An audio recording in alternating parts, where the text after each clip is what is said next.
Bismillahirrahmanirrahim. Assalamualaikum warahmatullahi wabarakatuh.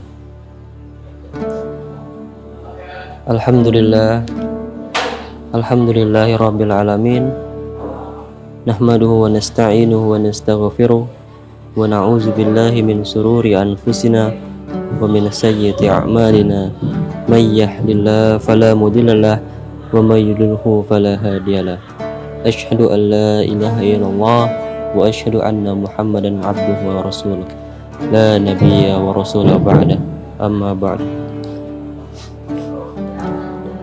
Alhamdulillah, pada kesempatan hari ini Ustadz akan menyampaikan sebuah kultum rutin kita pada subuh hari, yang alhamdulillah kali ini kita akan membahas tentang khalifah pertama kita, khalifah pertama pengganti Rasulullah Shallallahu Alaihi Wasallam, yaitu Sayyidina Abu Bakar As-Siddiq radhiyallahu anhu.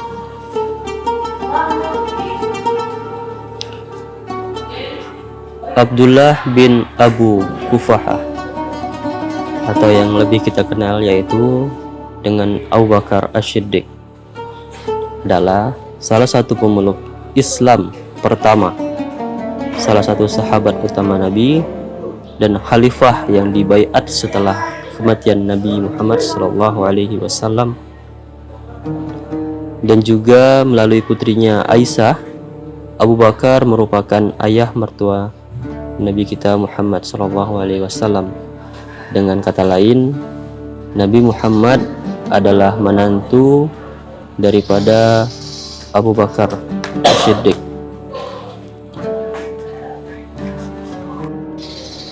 As-Siddiq adalah sebuah julukan yang diberi oleh Nabi Muhammad kepada beliau, yaitu yang artinya orang-orang yang berkata jujur atau orang-orang yang berkata benar.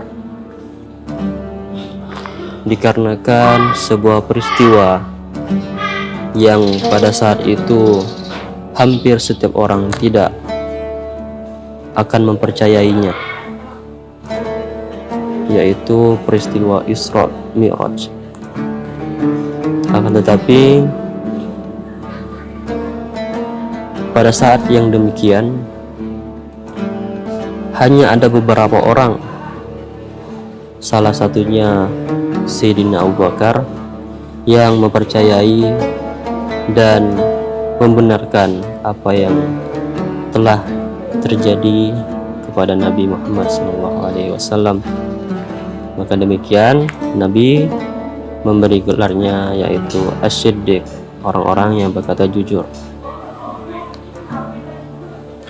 Abu Bakar adalah salah satu khalifah pengganti Rasul dan pemula atau khalifah pertama. Kemudian diteruskan oleh Sayyidina Umar bin Khattab, Utsman bin Affan, dan Ali bin Abi Thalib. Sebagai salah satu pemeluk agama Islam pertama, Abu Bakar telah mengambil berbagai peran besar. Melalui ajakannya, Abu Bakar berhasil mengislamkan banyak sekali orang yang di kemudian hari menjadi tokoh-tokoh penting dalam sejarah agama Islam. Di antaranya yaitu khalifah ketiga, yaitu Sayyidina Utsman bin Affan, yang kemudian beliau dibaiat untuk menggantikan khalifah kedua, yaitu Umar bin Khattab.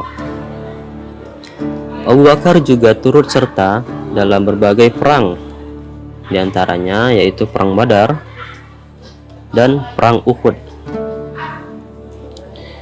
Perang Badar terjadi ketika itu di tahun 624 Masehi atau 2 Hijriah. Sementara perang Uhud terjadi pada tahun 625 Masehi atau 3 Hijriah. Nah, kedekatan Abu Bakar dan Nabi Muhammad Shallallahu Alaihi Wasallam merupakan salah satu yang melekat pada diri Abu Bakar, terutama ketika beliau mendampingi baginda Nabi hijrah ke Madinah dan kepatuhannya dalam menerima keputusan Nabi dalam perjanjian Hudaybiyah. Hudaybiyah yaitu perjanjian antara masyarakat asli Madinah dan kaum kafir Quraisy pada saat itu. Abu Bakar dinyatakan sebagai khalifah setelah kematian Nabi Muhammad SAW. Masa kekuasaan yang singkat dipusatkan pada pemadaman pemberontakan klaim Arab atau bangsa Arab pada saat itu yang berselisih paham dengan Khalifah Abu Bakar, serta membantu membukukan Al-Quran untuk pertama kalinya. Nah, maka dari itu pada zaman Abu Bakar Al-Quran belum sejatinya dibukukan atau ditulis. Mungkin ada beberapa ayat yang tertulis, akan tetapi tidak dirangkum menjadi satu. Begitu pula dengan peristiwa-peristiwa yang sangat krusial pada saat itu, yaitu pemberontakan oleh bangsa Arab sendiri, bangsa yang kurang sepaham dengan apa yang dipimpin langsung oleh Abu Bakar pada saat itu.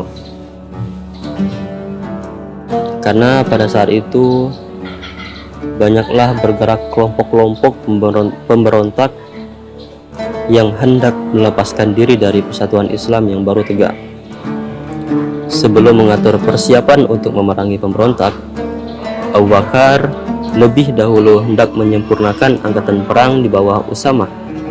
Pada saat itu Usamah baru kira-kira 17 tahun.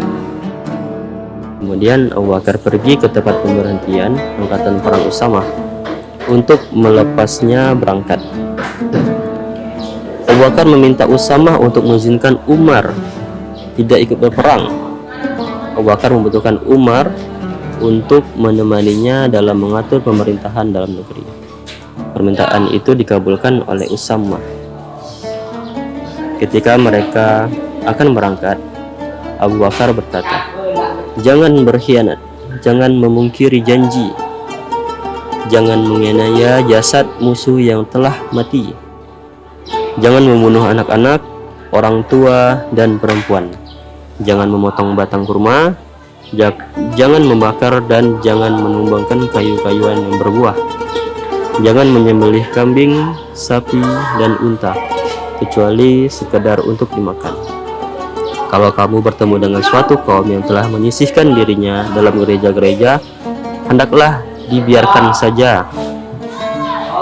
Kalau diberi makanan oleh orang lain, hendaklah membaca nama Allah ketika memakannya. Hai Usamah, berbuatlah dengan apa yang diperintahkan Muhammad kepadamu di negeri Khuda'ah.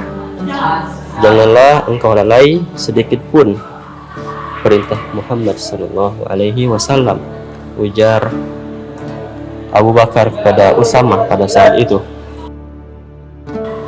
Kemudian Abu Bakar melepaskan tentara itu atau tentara yang dipimpin oleh Usamah berangkat dan mengepung negeri Khuda'ah. Setelah beberapa hari pertempuran hebat, Usamah kembali dengan kemenangan. Tentara yang pergi ke Khuda'ah bukan sedikit jumlahnya, sehingga menimbulkan kesan pada musuh-musuh yang lain. Kemudian pada masa Abu Bakar juga, Sayyidina Abu Bakar juga berperan dalam pelestarian teks-teks Al-Quran atau Al-Quran yang ditulis kemudian dibukukan. Dikatakan bahwa setelah kemenangan yang sangat sulit saat melawan Musailamah Al-Kadzab pada perang Yamamah, banyak para penghafal Al-Quran yang terbunuh dalam pertempuran. Umar lantas meminta Abu Bakar untuk mengumpulkan koleksi dari Al-Quran oleh sebuah tim yang diketuai oleh sahabat Sayyidina Zaid bin Sabit. Dikumpulkan lembaran-lembaran Al-Quran dan para penghafal Al-Quran dan tulisan-tulisan yang terdapat pada media tulis seperti tulang, kulit, dan lain sebagainya. Setelah lengkap penulisan ini, maka kemudian disimpan oleh Abu Bakar. Setelah Abu Bakar meninggal, maka disimpan oleh Umar bin Khattab dan kemudian disimpan oleh Hafsah, anak dari Umar dan juga istrinya dari Muhammad Sallallahu Alaihi Wasallam. Kemudian pada masa pemerintahan Utsman, koleksi ini menjadi dasar penulisan teks Al-Quran yang dikenal saat ini. Jadi penulisan pertama kali Al-Quran dirancang langsung oleh para penghafal Al-Quran atau tim-tim yang membuat atau membukukan Al-Quran itu, akan tetapi dilakukan pada pemerintahannya Abu Bakar, dilanjutkan oleh Umar, kemudian disempurnakan lagi pada masa Khalifah Utsman bin Affan, sehingga sempurnalah Al-Quran pembukuannya hingga saat ini yang kita pakai dengan istilah Mushaf Utsmani. Kemudian pada tahun 634 Masehi, Abu Bakar jatuh sakit dan tidak kunjung sembuh. Dia mengalami demam tinggi dan hanya bisa berbaring di tempat tidur. Penyakitnya berkepanjangan, dan ketika kondisinya memburuk, dia merasa ajalnya sudah dekat. Menyadari hal ini, dia memanggil Ali dan memintanya untuk memandikan atau membasuh, karena Ali juga melakukan untuk Muhammad atau Nabi Muhammad SAW.